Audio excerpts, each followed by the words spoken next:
Hello guys, welcome back to my channel, The Daily Life and Emotions. இன்னையோட வீடியோவில் நான் habit க்ரியேஷனோட ஒரு பாட்டை பற்றி தாங்க பேச போகிறேன்.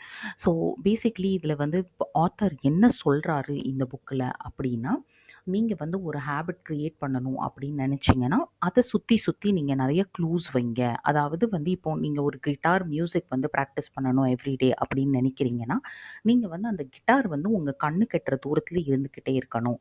அப்போ தான் அது உங்களுக்கு தெரிகிற நேரத்துலலாம் நீங்கள் வந்து எடுத்து அதை வந்து ப்ராக்டிஸ் பண்ணணும் அப்படிங்கிறது உங்களுக்கு தோணும். ஸோ இன்கேஸ் இப்போ நீங்கள் வந்து ஒரு புக் ரீடர் ஆகணும்னு வச்சுக்கோங்க. தென் இன் தட் கேஸ் அங்கங்கே புக்ஸ் வைங்க. இல்லைனா நீங்கள் வந்து ஒரு புக் கிளப் சேருங்க அப்படிங்க மாதிரி அவர் சொல்கிறாரு இந்த இதில். பேசிக்லி நீங்கள் அந்த விஷயத்தை வந்து பார்க்க பார்க்க தான் உங்களுக்கு அது பண்ணணும்னு தோணும். ஸோ என்விரான்மெண்ட் கிரியேட்டிங்னா அது வந்து இப்போ தண்ணி குடிக்கணும்னா தண்ணி பாட்டிலை சுற்றி சுற்றி வைக்கிறது அது மட்டும் கிடையாது. நீங்கள் வந்து அந்த மாதிரியான ஒரு குரூப்போட பீப்பிளில் இருக்கணும். நீங்கள் ரன்னிங் குரூப்பில் இருக்கணும் அப்படின்னு ரன்னராக இருக்கணும் அப்படின்னு நீங்கள் நினச்சிங்கன்னா ஒரு குரூப்பில் சேரணும். Wherein like people participate very frequently in மெரத்தான்.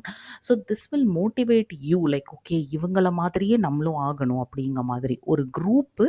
வேற நீங்கள் எக்ஸ்பெக்ட் பண்ணுற பிஹேவியர் வந்து அந்த குரூப்பில் வந்து ஒரு நார்மல் பிஹேவியராக இருக்கணும். அந்த மாதிரி ஒரு குரூப்பில் நீங்கள் சேருங்க அப்படிங்கிற மாதிரி ஆத்தர் வந்து இந்த புக்கில் சஜஸ்ட் பண்ணுறாரு. என்ன ஒரு விஷயம் இந்த ஆத்தர் என்ன சொல்கிறாருன்னா, ஒரு என்விரான்மெண்ட்டில் நீங்கள் வந்து ஒரு விஷயம் பண்ணீங்க அப்படின்னா, அது வந்து உங்களுக்கு அடுத்த தடவையும் அந்த ப்ளேஸில் அந்த என்விரான்மெண்ட்டில் பண்ண தோணும் அப்படிங்கிற மாதிரி. ஸோ ஃபார் எக்ஸாம்பிள் இதில் வந்து ஒருத்தங்களோட ஒரு ஸ்மோக்கரோட எக்ஸாம்பிள். அவங்க வந்து அடிக்கடி வந்து ஹார்ஸ் ரேசிங் போவாங்களாம் அவங்க ஃப்ரெண்ட்ஸோட. அண்ட் போகும்போதெல்லாம் வந்து அவங்க ஸ்மோக் பண்ணுவாங்களாம். ஓகே. ஸோ அதுக்கப்புறம் வந்து life moved on and they got busy with their own things. ஸ்மோக்கிங்கை குவிட் பண்ணிட்டாங்க எவ்ரிதிங். ஆனால் ஒரு 10 வருஷம் கழிச்சு அவங்க வந்து அந்த பிளேஸுக்கு வரும்போது திரும்ப அந்த ஹார்ஸில் உட்காரும்போது அவங்களுக்கு வந்து ஸ்மோக் பண்ணணும்னு தோணுச்சுதான். ஸோ உங்கள் சப்கான்ஷியஸ் மைண்ட் வந்து ஃபிக்ஸ் பண்ணிரும் நம்ம இந்த பிளேஸில் இது பண்ணணும் அப்படிங்கிறது.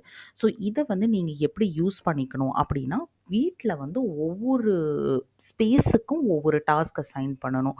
இப்போது சோஃபாவில் வந்து நான் உட்காந்தேன்னா சிப் வாட்டர். ரீட் பண்ணுறதுக்குன்ட்டு பால்கனியில் செப்பரேட்டாக ஒரு ஸ்பேஸு.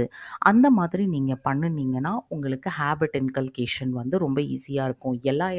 எல்லா டாஸ்க்ஸையுமே நீங்கள் ஒரே இடத்துல பண்ணணும்னு நினச்சிங்கன்னா வந்து அது வந்து ஒர்க் அவுட் ஆகாது அப்படிங்கிற மாதிரி. ஸோ ஈவன் நீங்கள் வந்து சின்னதாக உங்கள் ஸ்பேஸ் இருந்தால் கூட ஒவ்வொரு இடத்த வந்து நீங்கள் ஒவ்வொரு கார்னர்ஸை வந்து ஒவ்வொன்றுக்கு ஒதுக்கலாம் அப்படிங்கிற மாதிரி சொல்லியிருக்காரு. Okay guys, hopefully you liked my video.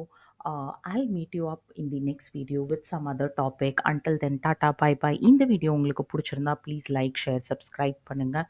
Bye bye.